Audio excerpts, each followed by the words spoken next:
benvidos a este acto que organiza a Asociación Cultural O Castro de Vigo. Como sempre, temos que dar as grazas á Librería Cartabón por acollernos, por permitirnos facer este acto e outros moitos que temos feito xa e que agardamos poder seguir facendo, non? Estamos no acto de presentación desta monografía, deste caderno, o número 3, dos que sacou o Sermos Galiza, até agora, que se titula Galiza 1968, a consciencia avivada. Un ano 1968 que, bueno, se trata bastante en profundidade en diversos eidos neste caderno e que aquí vamos a ter unha representación de tres deses artigos, non? Un ano moi importante nese período final do franquismo, un franquismo que ainda permanece con nós en demasiadas cousas, co que non se rachou completamente como era a arela daquelas persoas que comezaron esa loita incluso antes contra o franquismo, pero que, bueno, que entronca un poquinho cos inicios dos anos 60, donde o nacionalismo galego se empeza a reconstituir, non? A pasar unha nova fase nos anos 63, 64, coa creación de novas forzas políticas, e que despois tería continuado, por poñer así uns fitos, no ano 72, coas folgas de Ferrol e de Vigo, xa para no tramo final do franquismo, non? Pois, fixando o foco no ano 1968, creo que se completa bastante ben o que era esa época, non? Unha época onde as asociacións culturais estaban agromando, estabanse creando asociacións culturais, onde se estaban dando movementos, revoltas, como puido ser a que ocorreu na Universidade Galega, na Universidade de Santiago, no ano 68, que foi previa que posteriormente se deu, non? A que todos coñecemos do Maio francés, e que, bueno, creo que é importante botar unha ollada atrás e reflexionar sobre ela. Antes de presentar as persoas que me acompañan para falar deste tema, pois, bueno, quería facer unha pequena chamada a que, bueno, o Sermos Galiza, que é o editor deste proxecto, como vos ben sabedes, é un diario digital que está na rede todos os días, é un semanario en papel que está nos quiosques e que, bueno, que dende hai anos é un proxecto modesto, pero que intenta medrar pouco a pouco, e estes cadernos pois son unha parte dese proxecto, non? Pero tamén, evidentemente, xa sabedes que está no proceso de acadar ese fito que sería un diario galego. Entón, pois, bueno, ata final de ano estánse buscando eses 3.000 suscriptores e suscriptoras, presubscriptores e suscriptoras, que de acadárense, pois, daría pé a que no ano 2019 teñamos, pois, por fin un diario en galego, non? Nos quiosques. Por lo tanto, animos tedes aí información para quen non a teña de todo completa ou aínda non se decidira. Temos pouquiñas semanas e entendo que o importante é decir que por nós que non sexa, non? Se finalmente o objetivo non se consigue, pois non pasará nada, non poñeremos en risco o proxecto actual que hai, pero se podemos poñer un pequeno grán de area para que entre todos isto sexa realidade, pois creo que o ano 2019 pode ser tamén un pequeno fito na historia deste país.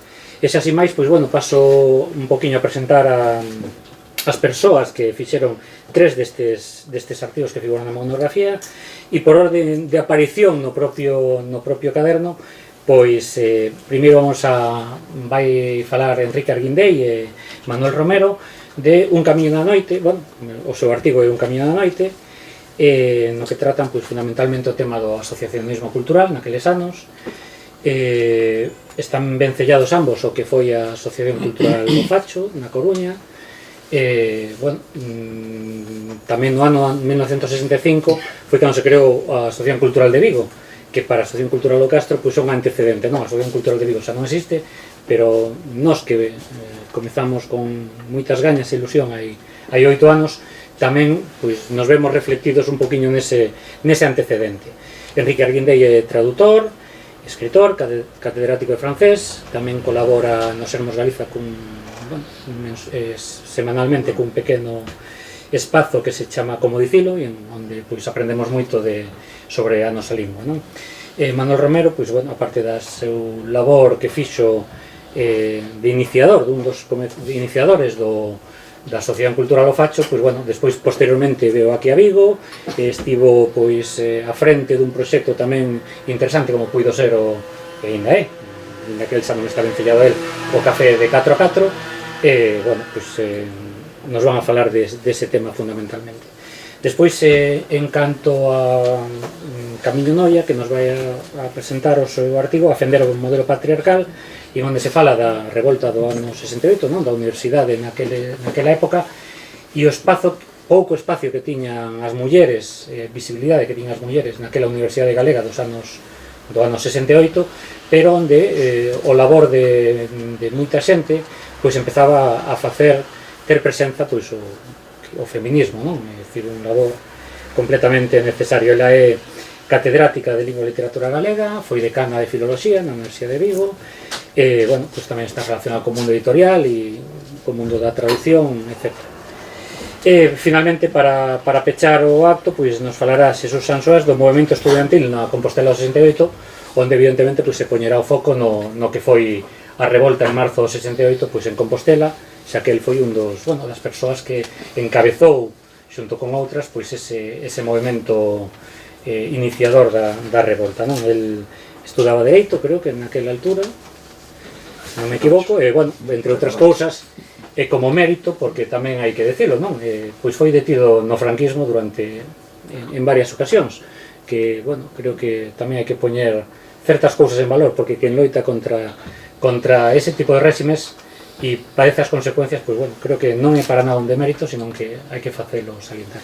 Esas e máis, pois, vos deixo coa orde que dixen antes, compartides, Enrique e Manuel. Enrique e compartimos. Bueno, aquí o traballo que fixemos, orientei eu, foi sobre a cuestión de asociacións culturais, porque estamos vinculadas a elas. Como fundador do Facho, fui directivo durante moitos anos do Facho. E aparte, pois, as relacións que tiñamos con outras asociacións de outros lugares, non? Con as cales compartíamos moitas veces traballos conxuntos, como foi cando foi a campaña do peso que iniciaron os do Galo, as españamos tamén pola Coruña. Pero o fundamental que queríamos destacar no traballo que fixemos foi o significado que tuveron en aquel tempo as asociacións culturais e a súa importancia na recuperación da nosa lingua. E a importancia da labor, para entenderlas na súa dimensión, las temos que contextualizar tanto no tempo como no espacio. No tempo, por suposto, era na época de dictadura, e no espacio, por as características de Galicia, onde a lingua e a cultura tiñan unha baixa consideración social. Por exemplo, son exemplos para aclaralos. No 68, o Facho edita a Declaración Universal dos Dereitos do Home en edición tetralingüe. No tempo, este feito, vistos cos ollos de hoxe, en ese intre ten un significado diferente que se marcamos temporalmente naquele momento, pois señalaría entón as carencias democráticas nas que estábamos inmersos. E no aspecto espacial, en Galicia, significou a acreditación foi rescatar o galego do espacio restringido do folclórico e familiar e situar no plano internacional unha publicación da ONU en pé de igualdade co español, a única lingua apta en aquel momento para ese tipo de publicacións. Cando creo que foi no 66, non? Que foi no 65, cando fixemos o primeiro curso de... Sí, 65. 65, non Leandro Carré iniciou o curso de galego, en ese momento estábamos reclamando o galego na escola. Cando no 67 se celebraba no Circo Artesán de Coruña conferencias sobre a problemática do galego, cando a presencia de Ferrín, Álvarez de Canda ou Alonso Montero, estás a comenzar a poñer sobre a mesa unha situación lingüística agochada.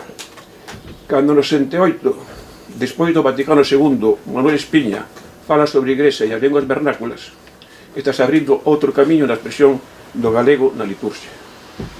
Cando nese mesmo tempo iniciamos no Facho un ciclo sobre a problemática económica e social galega, na cual creo que estuvo Beiras, non? Esas cosas, non? De outros, sí.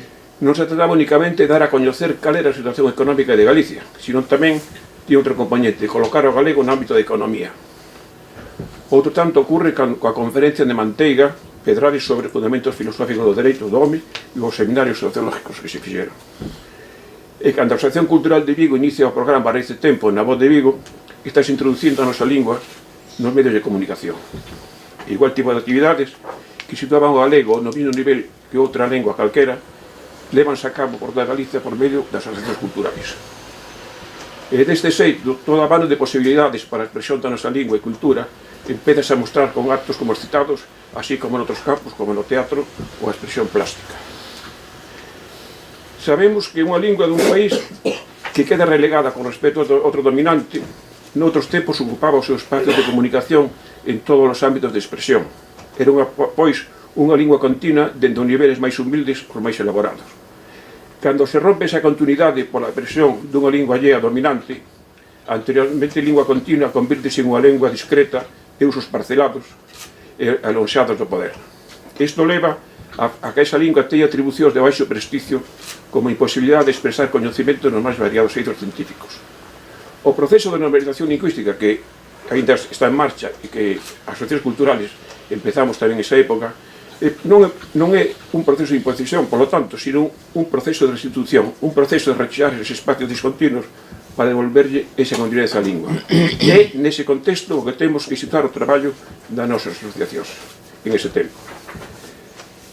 Pois despois de demostrar dun xeito inequívoco as limitadas posibilidades de expresión do galego por todo ese tipo de conferencias e actividades, en calquer ámbito, o estereotipo aquel que había dominante que atribuía ao noso idioma un lugar de baixo estatus social queda destruído. Hai que situar, polo tanto, nesas actividades das asociacións culturales o comenzo da ruptura do vello paradigma acerca de baixo prestixio do galego e alto prestixio do español. E poderíamos, sin dúda, tamén afirmar que a partir de entón as organizacións galegófabas terán que renunciar gradualmente ao racismo lingüístico burdo que utilizaban hasta entón e recurrir a recursos máis sutiles, pero tan peligrosos ou máis peligrosos que antes para poñerse a normalización. E ese é o aspecto que queríamos destacar da contribución que tuvemos nas asociacións culturales ao proceso normalizador, ainda en marcha con grandes atrancos e que mostra a dimensión do traballo asociacionista que nos tocou participar, non por outra cosa, sino por a edad que nos tocou e que tíamos en ese momento.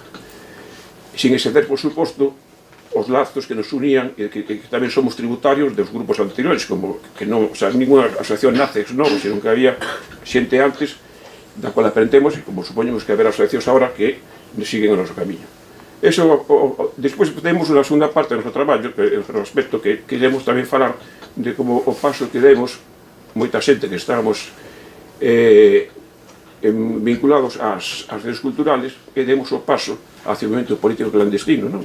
Aquí, isto é moita máis xente por aquí, que ao constatar que o asoballamiento cultural non era sino un reflexo da existencia de libertades políticas. E o interés do relato tamén é porque existe moitas veces unha carencia de información sobre aqueles anos nos que se comenzaban a dar paso no movimento político de ámbito exclusivamente galego. E sin negar que, por exemplo, que o PC era unha organización con moita máis forza, tamén temos que ter en conta que a esquerda nacionalista naquele momento tamén se empezaba a habilitar unha organización que non hai que olvidar que era con moitas carencias organizativas, que suplían moitas veces con moito voluntarismo a través de contactos non se prestables, pero con unha actividade amplia, dado o noso tamaño, e a colaboración sempre de amigos e compañeros, moitas veces de outras organizacións. E tamén, sempre aos contactos que teníamos con outra xente, como pode ser Bautista, Patiño, tal. E terminamos o relato e termino tamén con última reseña. Falamos dunha historia, dunha pancarta do 25 de xulio, máis que nada para imaginar de algún xeito unha rapaza anónima que casualmente estaba aquel día con nós, que sacou a fotografía e gracias a cal os sentemos un documento gráfico do primeiro día da rapaza galega. Moitas gracias. Por que chamamos ao artigo se nos ocurriu un camiño na noite? É evidente, todas as persoas que estades aquí seguramente coñecedes, non é que coñecedes, é que vivistedes aquel momento en que, por unha parte, un camiño na noite é un anaco, un verso daquela canción reivindicativa en todo o mundo que era Gonzalo Bercón, que traduciu Franco Grande ao galego e que se chama Venceremos Nós. Entre todos faremos un camiño na noite, dime o corazón que algún día venceremos nós. É un camiño na noite, esa alusión a Gonzalo Bercón, que se convertiu tamén en himno nas movilizacións de Santiago, e que ao mesmo tempo alude a noite, a longa noite de pedra que dixo Celso Emilio Ferreiro. Nesa longa noite de pedra, nos somos un chanzo. As cousas teñen a súa dimensión temporal pequena, a súa influencia grande ou pequena, pero todos estamos formando parte dun continuum. E naturalmente ese continuum ven de xeracións anteriores. Eu supoño que se un historiador ou unha historiadora de agora ou un pouco máis adiante bota a ollada sobre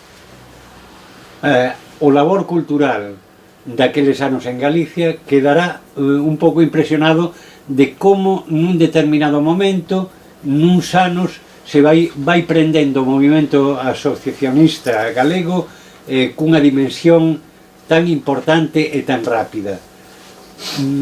Non ven da nada, ven dunha tradición na que non é de pouca importancia as Irmandades da Fala, non é de pouca importancia o Grupo Nós, non é de pouca importancia o Partido Galeguista. Todos aqueles que, lembremos, decían que Galicia constituía unha célula de universalidade.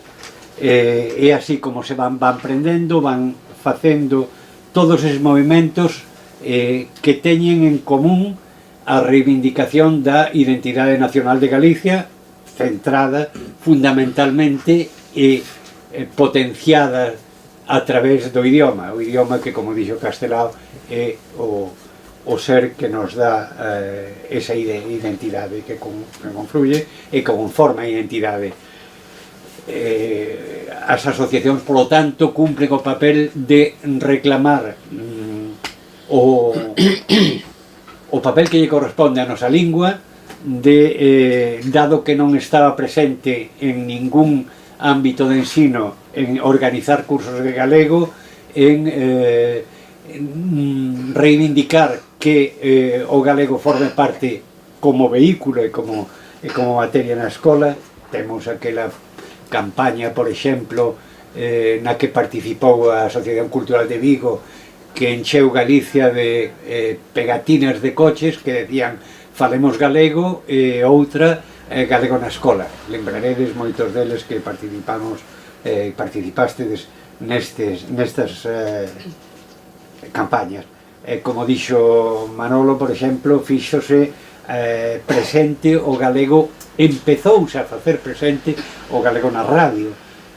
A Asociación Cultural de Vigo mantivo un programa de radio semanal animado por José Luis Franco Grande e Xoana Torres, se non me engaño. Neste sentido foi un paso importante, porque o galego estaba mal considerado, estaba ausente de todo tipo de ámbitos que pudieran considerarse da actualidade ou de saberes e disciplinas máis elevados. Desde ese punto de vista fíxose moito, conseguiuse moito. Habría que cuestionar se cadra o momento de falar despois no coloquio de en que se avanzou e en que non se avanzou e en que se retrocedeu, pero foi moi importante. Sobre todo, para min, o importante foi que houbo esa chama que se foi estendendo, que fomos compartindo un ideal e unha arela e un traballo común moi importante, centos de mulleres e homes en Galiza movilizados pola nosa cultura e exixindo e facendo cousas importantes. Eu creo que ese clima, traballábase ademais as asociacións, cada unha delas ca súa conformación específica, é dicir, por exemplo, o Galo, que foi a pioneira, xiraba bastante na vida dos universitarios que estaban en Compostela temporalmente. A súa actividade estaba determinada por esa vida. A Asociación Cultural de Vigo, o movimento asociacionista cultural en Vigo, estaba máis marcado por un clima industrial, obreiro, traballador, de poñer en un plano máis máis de releve os conflictos e as situacións políticas. O facho está máis, digamos, entroncado na cidade, pero todas eles compartían un clima de amizade e de irmandade. De feito, resulta sintomático que todos, moitos, quer decir todos non, moitos empregaban o termo que fora xa empregado polas Irmandades da Fala de irmáns, os irmáns da Coruña, os irmáns de tal sitio, o irmán fulano mengano. E había, compartían tamén unha especie de fondo común de persoas que estaban dedicadas a ir hoxe a onde fora falta, a Ferrol, a Celanova, a Compostela ou tal, e había ciclos que se compartían, actividades que entre todos lograron facer un esforzo grandísimo para rentabilizar e que a nosa cultura nestes momentos poida ter cousas que en aquel momento eran impensables.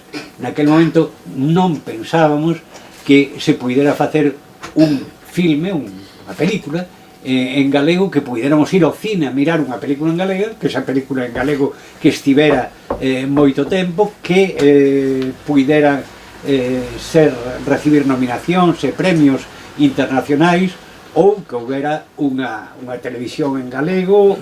Outra cousa é como está enfocada esa televisión, ou unhas cuestións de como o cómic, que parece unha actividade tan recente, ainda que en realidad non a é, pero que eran cuestións de vanguardia. E aquí quero xa acabar dicindo que Galicia quería recuperar a súa identidade, quería recuperar a súa cultura, quería volver a entroncar coa nosa historia, cos nosos cos que defenderon o país e elaboraron toda unha teoría e toda a historia e toda a necesidade, pero ao mesmo tempo éramos conscientes de que había que poñer o galego e Galicia no momento presente do mundo. É dicir, non podíamos facer un pasadismo, un paseísmo,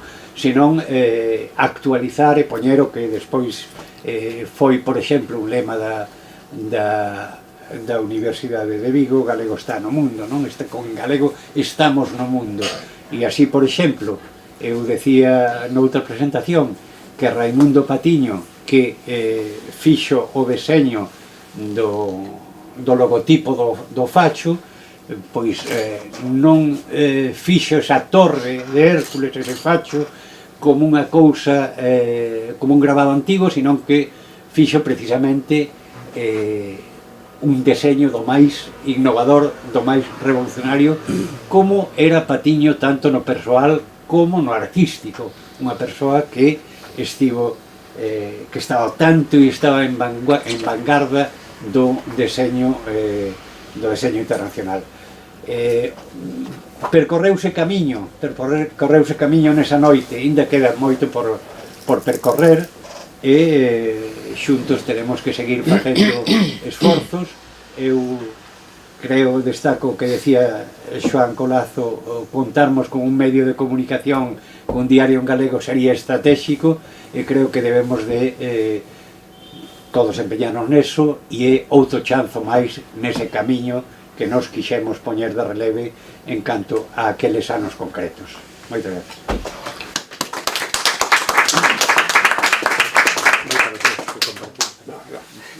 Se me permite, ahora camino vou adiantar un poquinho a ela, porque quería rematar o que dixeron os compañeros sobre as asociacións culturales, despois continuar a camino falando do seu tema. Eu quería, xa que falaron do facho e da Asociación de Vigo, quería falar, nombrar especialmente a Asociación Cultural do Galo, que foi o xérmolo de onde naciron o resto das asociacións culturales.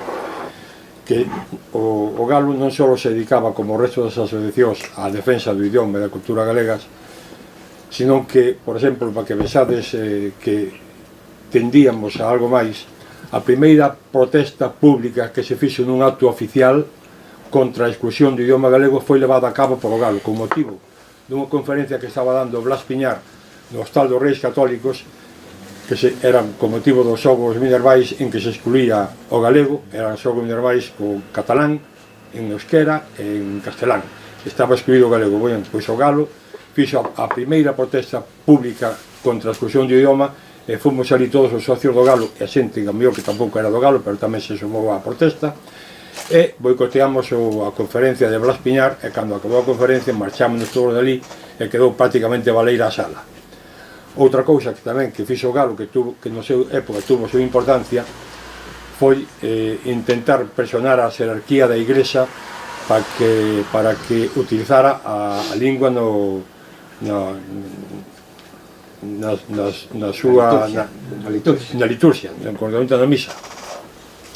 Así como no 65 fora aprobado o vasco e o catalán para facer as misas en galego, aquí en Galicia os xerarcas da Iglesia dixeron que o idioma vernáculo de Galicia era o castelán. E a primeira misa que se fixo en galego foi no ano 65, pero foi en Bos Aires, non foi aquí en Galicia. Aquí até o 69 non se fixo ninguna misa en galego. Pois o galo fixo unha peregrinación da mocedade chamada Mocedade Galega Católica co gallo de intentar que a xerarquía tomara en consideración a nosa lingua e que fixeralle os cregos das parroquias que fixeran as misas en galego. Tanto é así que había un membro do galo que daba clase en galego que fora, non sei se fora crego ou por onde fora seminarista, Vidán Torreira. Vidán Torreira estaba tan cabreado que a xerarquía que incluso chegou ou dixo que lles iba a propoñer que se a xerarquía e a Iglesia Católica non asumía como propio a lingua nosa, el que se iba a pasar ao protestantismo, porque os protestantes sí que querían utilizar as linguas vernáculas, non era como a xerarquía católica. Eu non digo nada máis, o galo, ora que diga camino de para completar.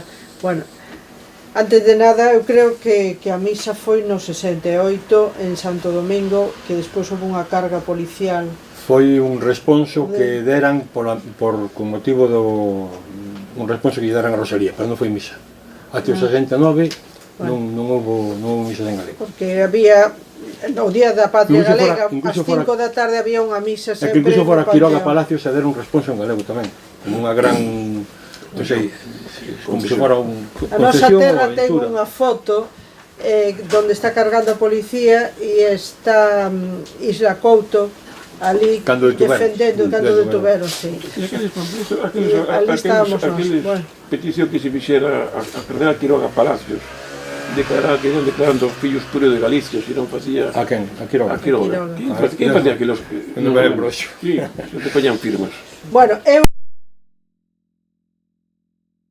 Aquí parece que estes rapaces que están comigo que estaban xa moi concienciados no galeguismo.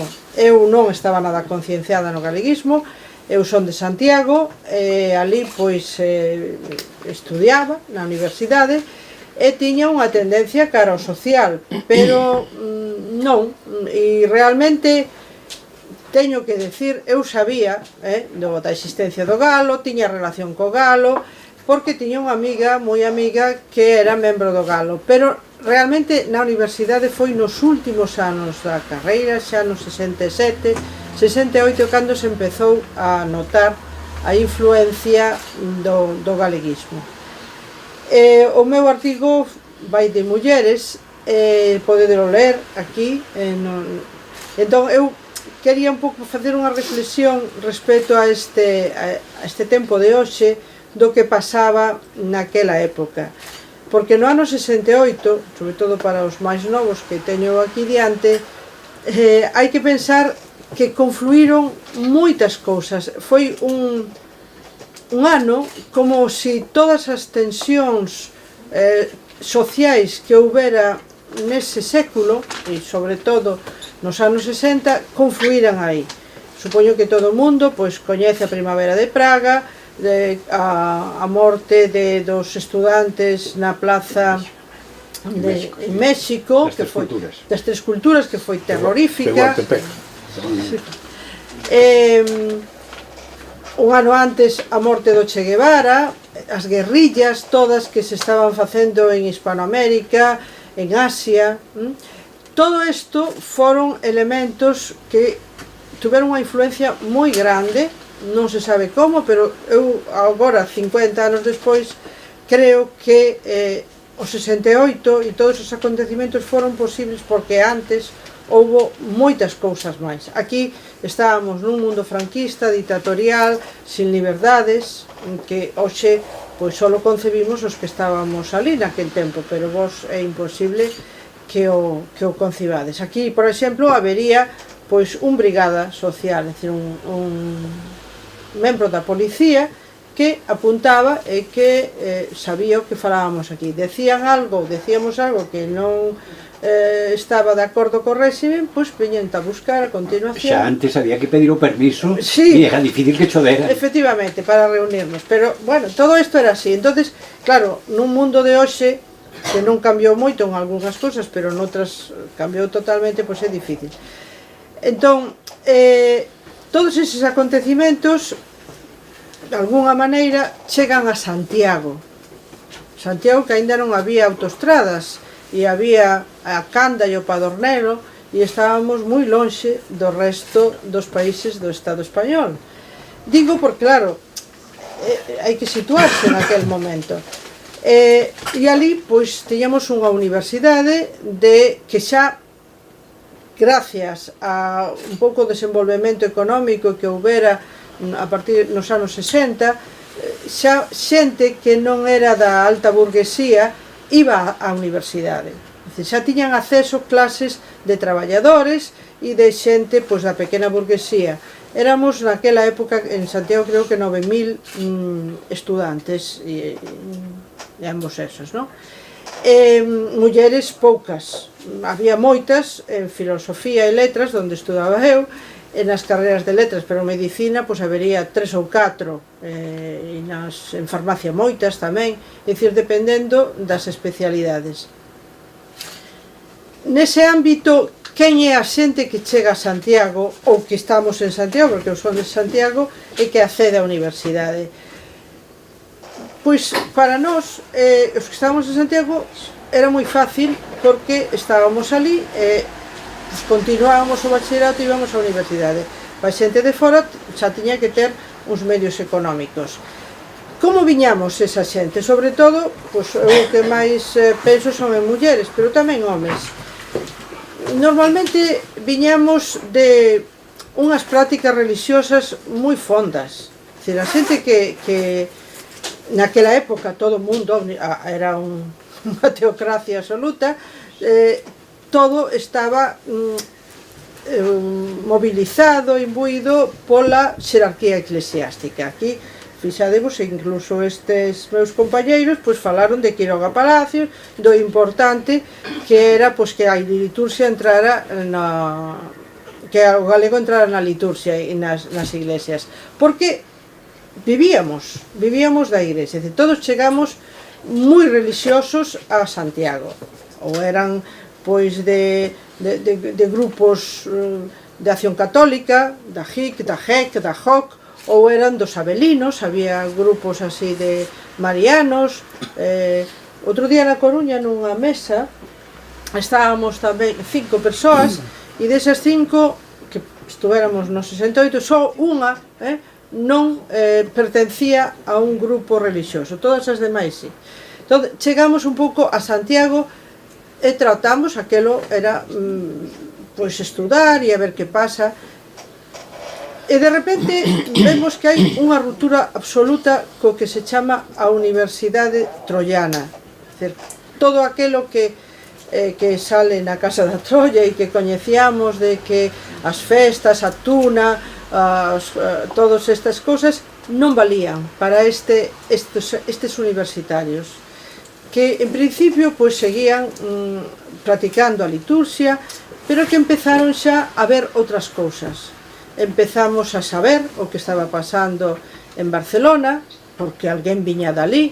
Non había internet, non había nada, non había televisión casi, había moi pouca xente que tiña televisión, entón as noticias chegaban pois moi tarde, ou alguén que viaxara e que estuvera en Madrid, ou que estuvera en Barcelona, entonces traían noticias. E con todo eso, e o que podíamos ler na prensa, que saía o que lle deixaban sair, fomos elaborando tamén un pouco unha configuración distinta do mundo. Respecto ás mulleres, pois, claro, na televisión xa había o que se chamaba apertura. Empezamos a ver, pois, as estranxeiras que viñan ás playas do sur e que poñían bikini e que pois tiñan unha relación cos rapaces moi libre. Todo eso foi calando tamén en nós, en homes e en mulleres, e a sociedade empezou a ir tratando de cambiar. Para as que estaban en pensión ou nos colexios maiores en Santiago, respecto ás mulleres, eralle máis fácil, pois nos colexios maiores había que entrar ás 10, ninguén podía entrar despois das 10. Pero a veces, pois por algunha mira que temos unha reunión de non sei que, pois foronse soltando, pois alongando o tempo e a xente pois empezou a sair. As que estábamos na casa tiñamos máis problema para sair. Pero con todo, chegou un momento en que nos plantamos, en que a oferta de fora, o cine club era pola noite, moitas reunións eran pola noite, entonces empezamos xa a concienciarnos, a ter reunións entre nós, a falar do que pasaba en Barcelona, en Madrid, isto sabe Quique mellor, no ano 65 houbera tamén unha revolta grande do estudantado, votaran a 5 profesores, entón xa aí empezaron os conflitos na universidade. Que pasa en Compostela? Vou a dar así un salto, poñémonos no 67, con estas asociacións que non se notaba moito no ambiente, andaba por ali o Sanxoás tratando de galeguizar, e Foz eran así os dous representantes que había do galeguismo, porque os do Galo, outros do Galo, eran máis moderados e, bueno, falaban entre eles galego, pero ali non se usaba o galego. Pero foron furando pouco a pouco. Un dos acontecimentos que foi tamén unha inflexión foi o recital de Raimon en xuño do 67, que eu entereime despois que fora organizado realmente pola UPG, non? Por, bueno, Manuel María, que falara cos de Dixa, e entonces levárono ali. E aquelo foi multitudinario, foi un acontecimento extraordinario, nunca oíramos cantar que non fora en español, entonces este home valenciano cantaba en catalán, e empezou a despertar novos enquedanzas. Eu estaba un pouco naquelas, pois, a ver se o galeguismo ou socialismo, e nese momento pois xa decidín que tiña que optar pola vía do galeguismo máis socialismo. Como foi o movimento? Entonces, bueno, xa non sei se casi todos saben como se desenvolveron as cousas en Santiago. Foi unha anécdota. Un señor que era decano da Facultade de Ciencias, se chamaba Ocón, e que era moi fascista, pois opúsose a darlle, non quiso darlle as cotas aos representantes universitarios.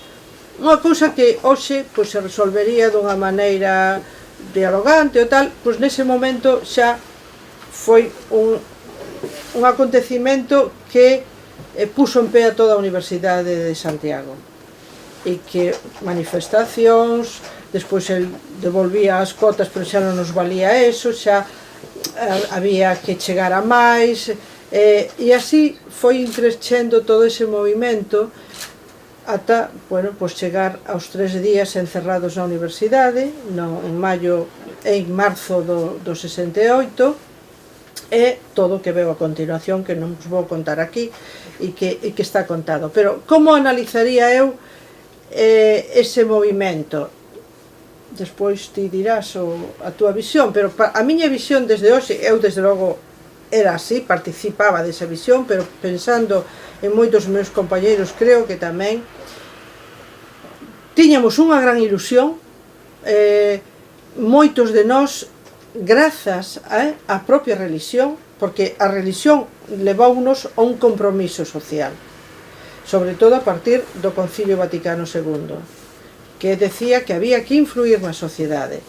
Eu era dun grupo de Acción Católica, de Juventudes Estudiantes Católicas, e entón aí facíamos, como me enterei despois, a mesma metodoloxía que tiñan os marxistas: observar,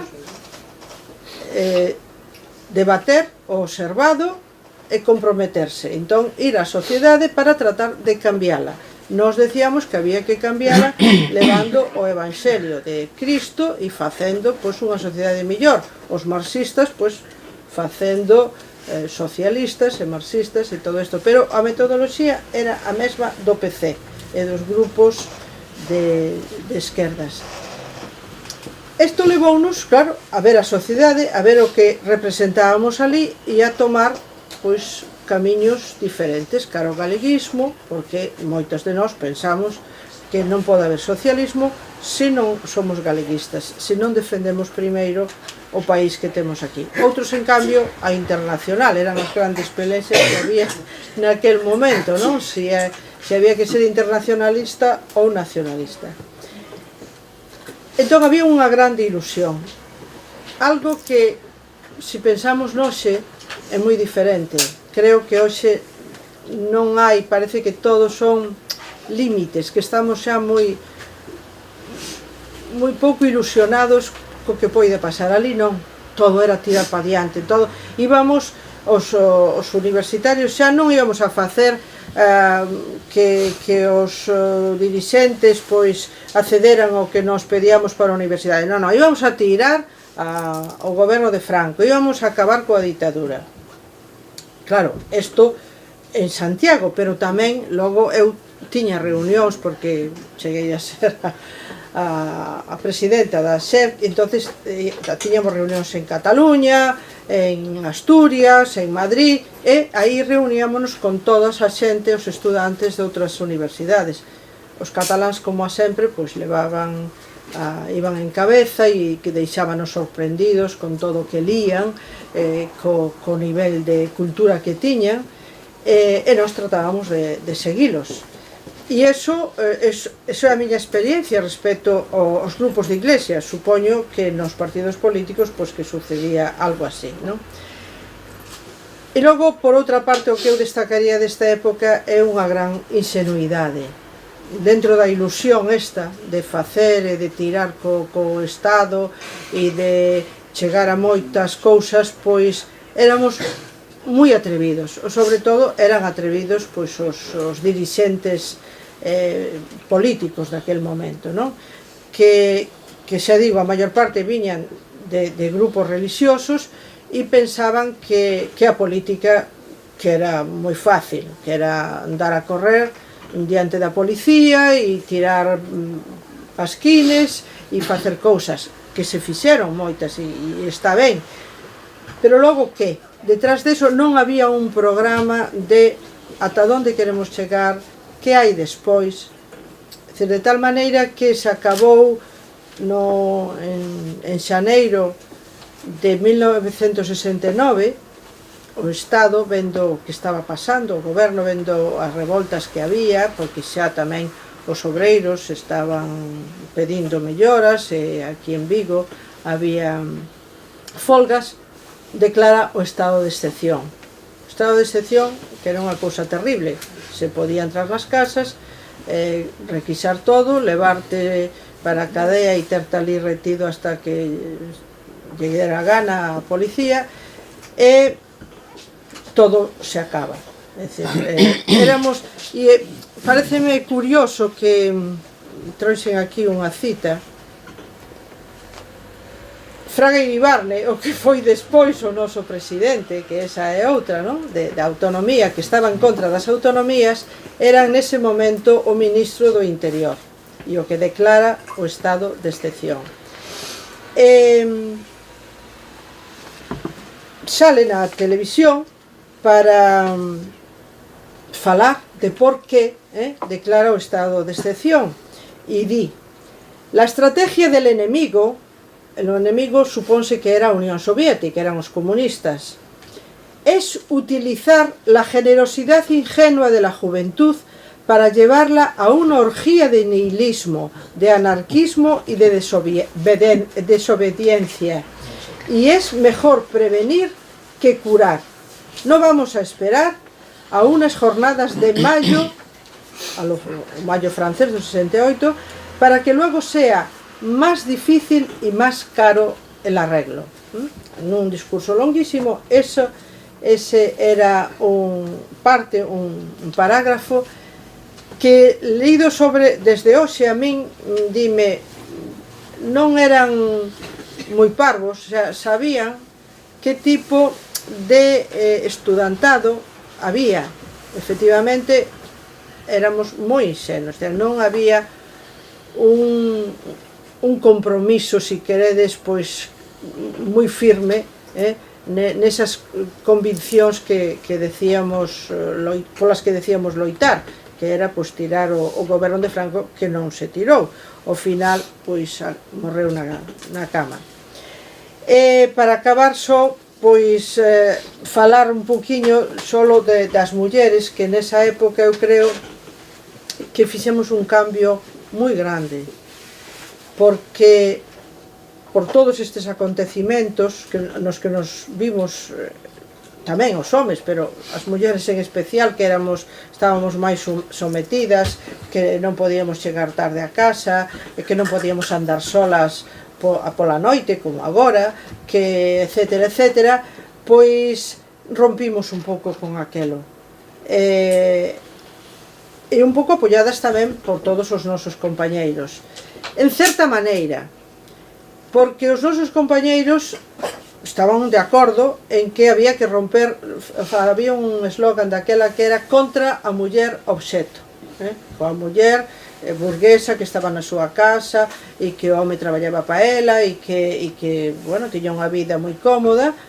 Decíamos que non queríamos ser eso, que queríamos traballar, que queríamos comprometernos e a igualdade, que ahora se di, queríamos ser iguais. Entón, os nosos colegas, o que eu recordo, estaban totalmente de acordo. Pero tamén recordo que das mulleres máis comprometidas que andaban polo medio, ningunha dirixía nada.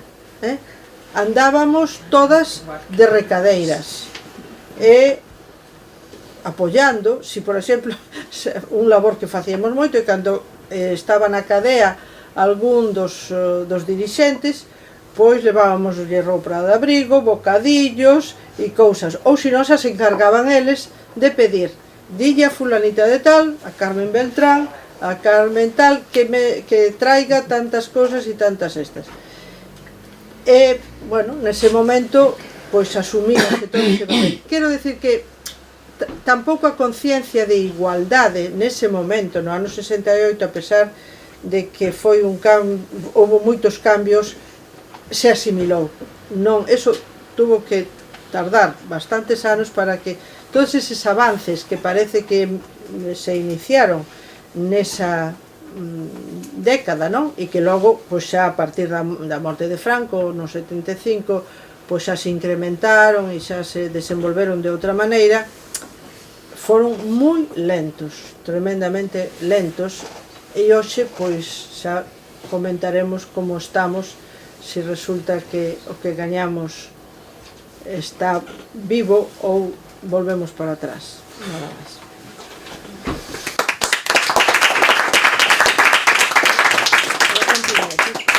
Continuarei logo. Bueno, pois, enlazando un pouco o que estaba falando o Camino últimamente, eu teño que dicir que o feminismo, entendido como entendemos hoxe, como movimento de liberación da muller, non existía. Nin Dios falaba del, nin se tiña en conta para nada. E non era que os homes quixeran votar para as mulleres e poñelas de segundonas, ou como di Camino, para que lle lavaran bocadillos que estaban presos, ou roupas, e non.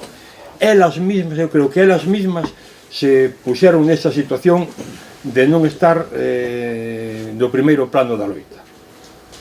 Por lo tanto, creo que non se pode dicir botar a culpa aos homes de que tiñan postergadas as mulleres, senón que era en todo caso a propia sociedade a que nos distribuía os roles que cada un tiñamos que poñer. Os homes estaban por un lado, as mulleres por outro, e tomábase como a cousa máis natural do mundo. Así como hoxe parece difícil concebir unha sociedade como a se concebía daquela, inda que hai moitos restos que se parecen e que se siguen continuando, daquela era a cousa máis normal do mundo. As nais estaban na súa casa, os pais salían a traballar fora, as rapazas que estudiaban pois tamén estaban na súa casa, menos mal que as que non eran de Santiago, pois tamén hai que dicir unha cousa que foi importante para a relación entre o home e a muller, que empezouse en vez de ir a residencias e a pensións, empezaron a alugarse pisos por libre. Entonces, así como había rapaces que se juntaban entre 4 ou 5 e alugaban un piso, as rapazas facían o mismo. E todo eso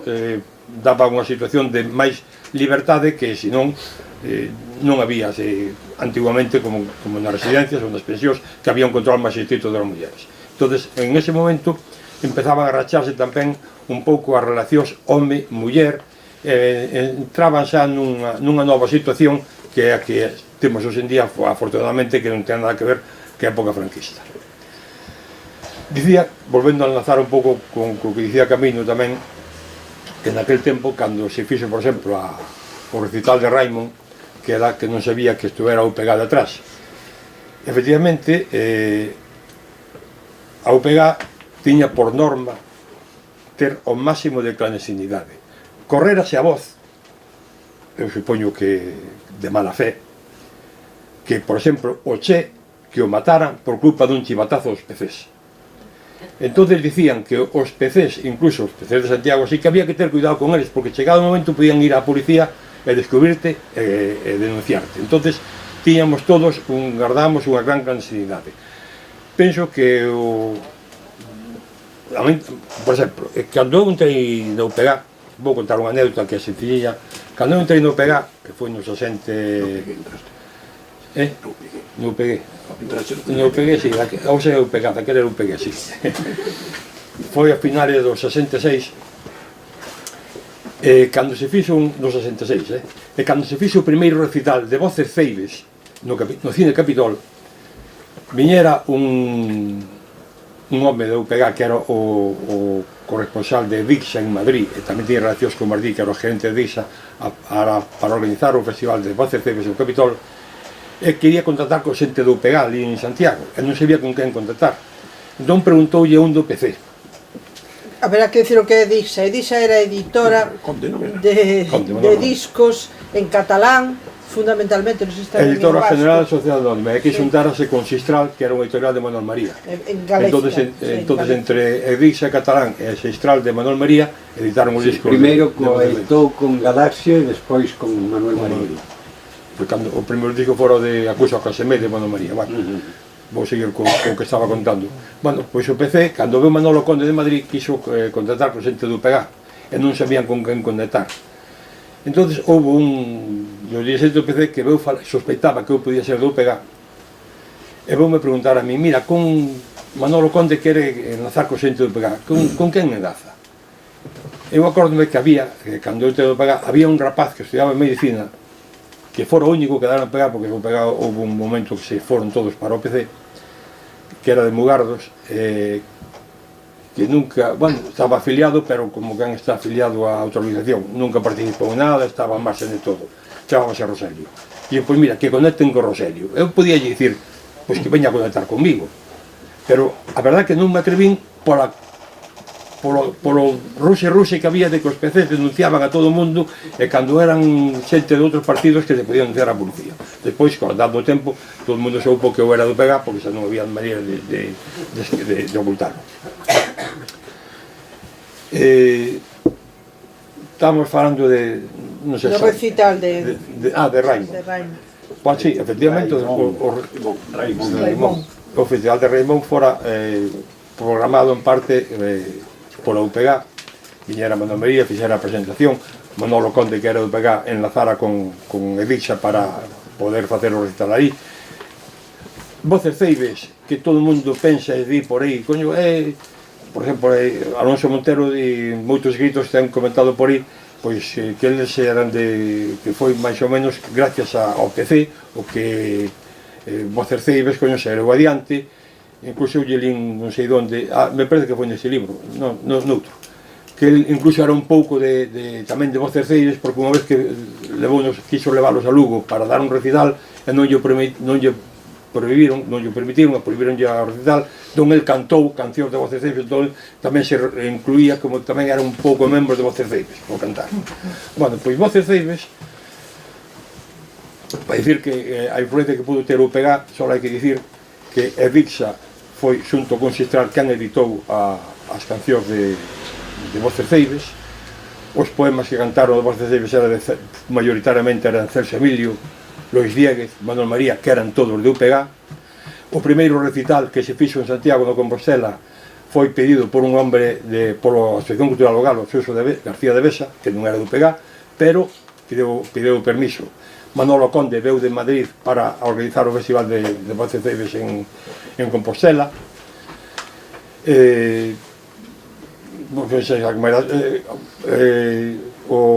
Quen distribuiu os discos de Voces Ceibes en Galicia era eu, que tamén era do UPG, que non era do PC. E a Cookie.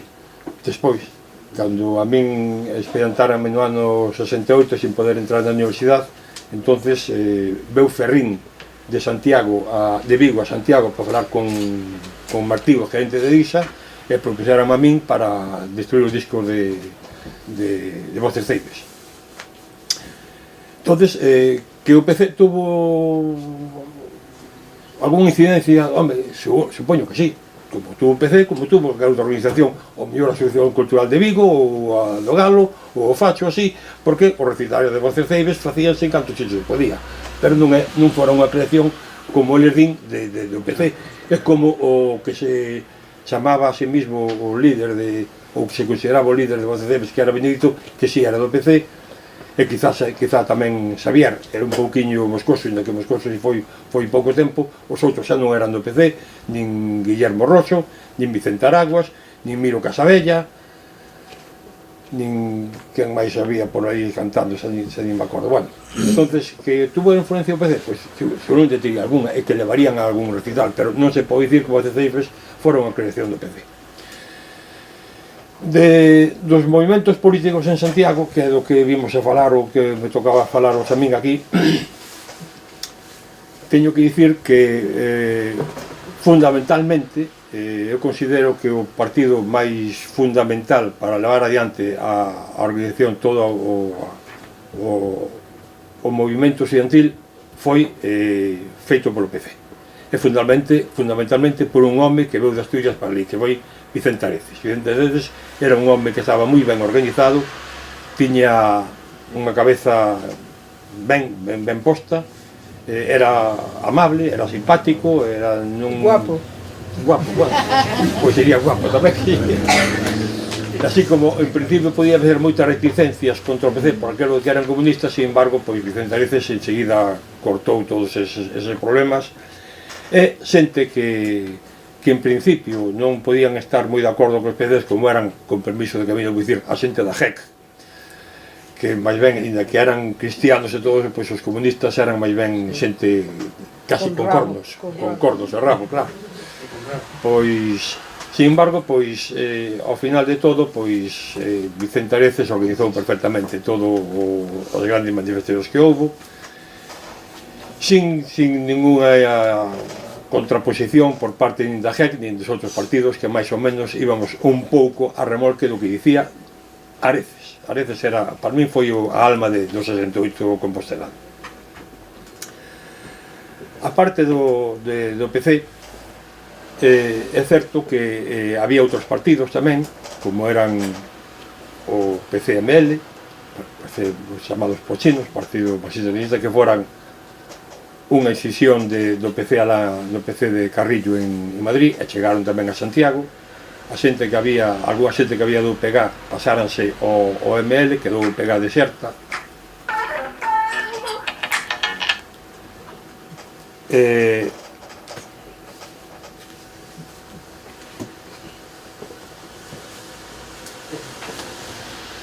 E a parte do ML había outro partido tamén, porque había non unha moda, pero si a xente parecía que tiña a gala, coño, o importar partidos de España. Traían un partido de ali enseguida, moitos non chegaban nin a distribuir propaganda, pero había partidos como, por exemplo, o ML, despois o ML desapareceu, converteuse no movimento comunista ML, marxista-leninista, éramos chamados porcinos.